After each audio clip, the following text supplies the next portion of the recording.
The year Your review, I'm gonna react to WWF 2000 WWF 1999 versus WWE 2005.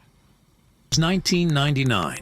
The World Wrestling Federation is experiencing its heyday, marked by the Attitude Era, a Yeah, creative direction known for I heard people say that's the greatest era of all time. That the Attitude Era was the greatest era of all time. Would y'all agree, or do y'all think the Ruthless Aggression era is the greatest? its edgy, controversial, and often violent content. In a heated ratings war with its rival, Yeah, they World was Championship facing Wrestling, WCW. the World Wrestling Federation They was going at it with WCW as far as like ratings and stuff. boasts a roster filled with charismatic and talented performers. Icons like Stone Cold Steve Austin, The Rock, The Undertaker, Triple H, Mankind, and more dominate the scene. The World Wrestling Federation Championship is the most coveted prize in the industry, drawing millions of fans each week. Fast forward to 2005, and the World Wrestling Entertainment is still the dominant force. However, it faces new challenges and opportunities. So Batista's hair, bro. His hair wasn't like that before. In 2005. A legal dispute results in a name change from World Wrestling Federation to World Wrestling Entertainment. The roster is divided into two brands, Raw and SmackDown. Each And later, and a year later, it was ECW. It was a three. When it was on back in 2006, it was like around Jules. They announced it was three. It was gonna be three bands. ECW. So it was Raw, SmackDown, and ECW. featuring exclusive superstars, championships, and weekly shows. World Wrestling Entertainment expands its global reach with international tours, pay-per-views, and partnerships.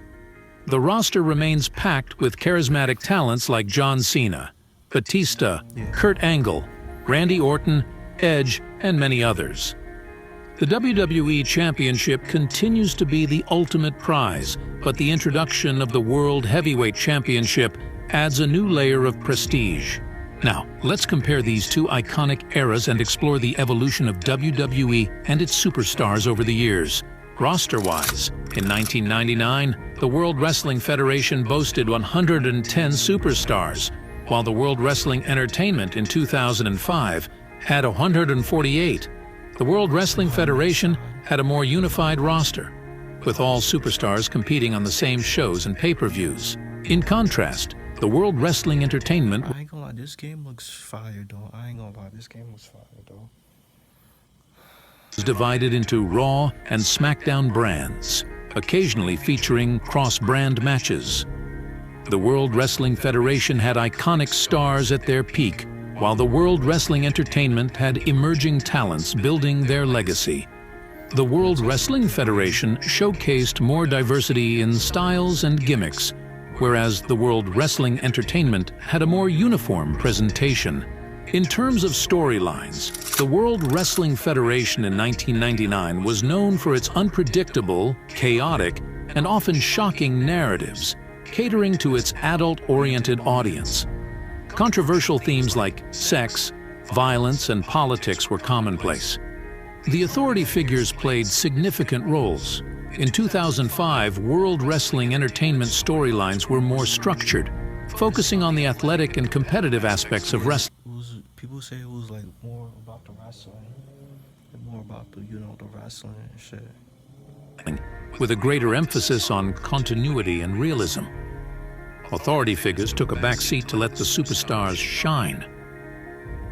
In the ring, in the mic, all that. Moving on to matches, World Wrestling Federation matches in 1999 were more varied, intense, and brutal.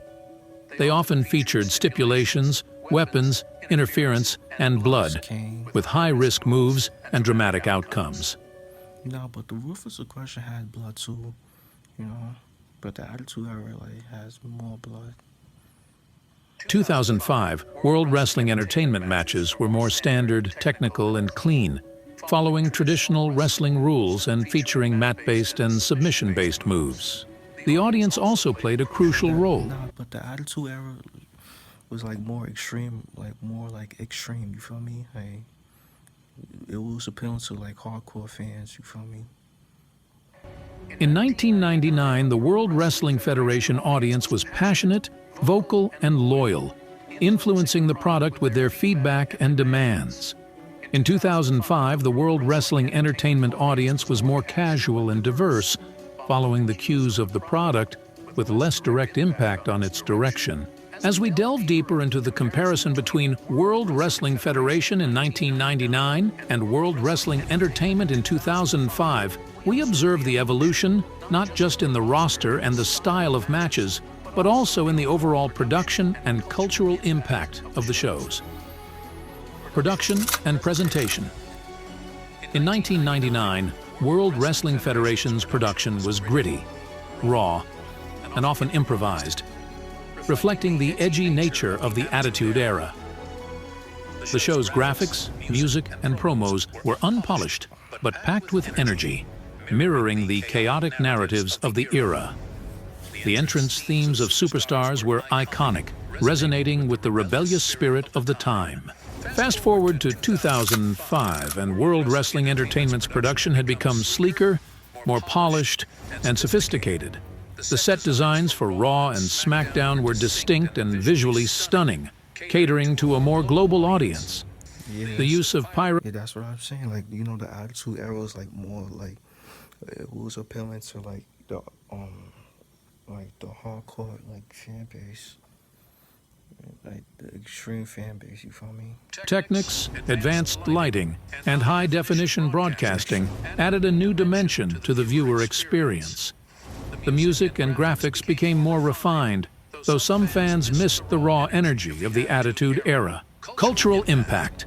The World Wrestling Federation in 1999 was a cultural phenomenon.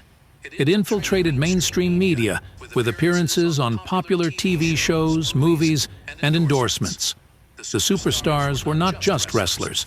They were icons of rebellion and counterculture. Stone Cold, Steve Austin's anti-authority antics, and The Rock's charismatic promos became part of everyday conversations.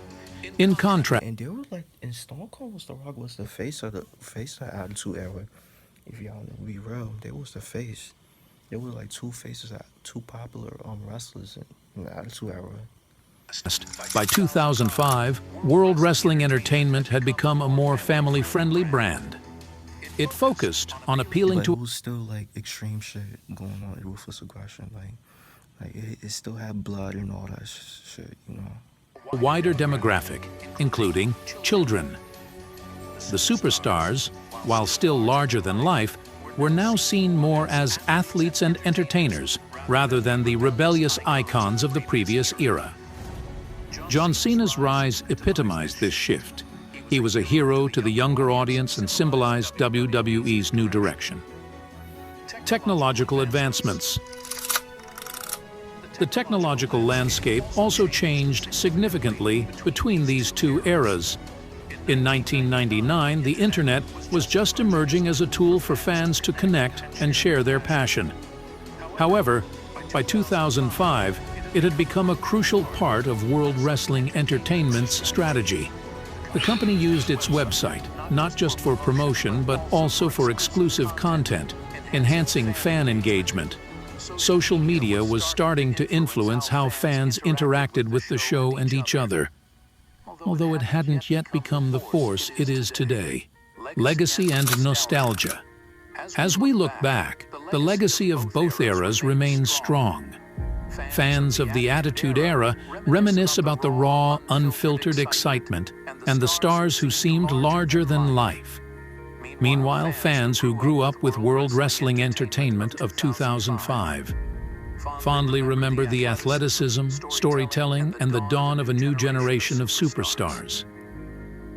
Each era has its own charm, its own legends, and its own unforgettable moments that have shaped the landscape of professional wrestling. Comparing World Wrestling Federation in 1999 and World Wrestling Entertainment in 2005 reveals a fascinating evolution in style, presentation, and cultural impact. Each era reflects the societal trends and preferences of its time, showcasing the adaptability and enduring appeal of professional wrestling. Whether fans prefer the rebellious spirit of the Attitude Era or the polished athleticism of the mid-2000s, both periods have contributed significantly to the rich tapestry of wrestling history.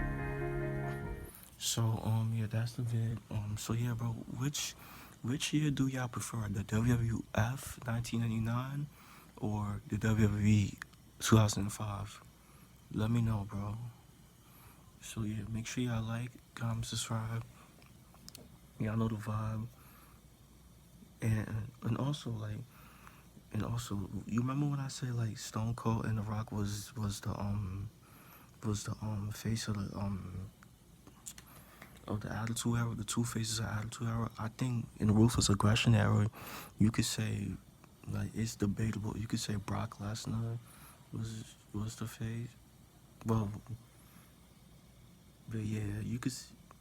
Damn, it's debatable because Brock left in 2004, so you could say like you could say John Cena or maybe Batista, because Batista was a big star, you know. After he won the title, he was a star, you know, when he won the title. So yeah, what y'all think? Do y'all agree?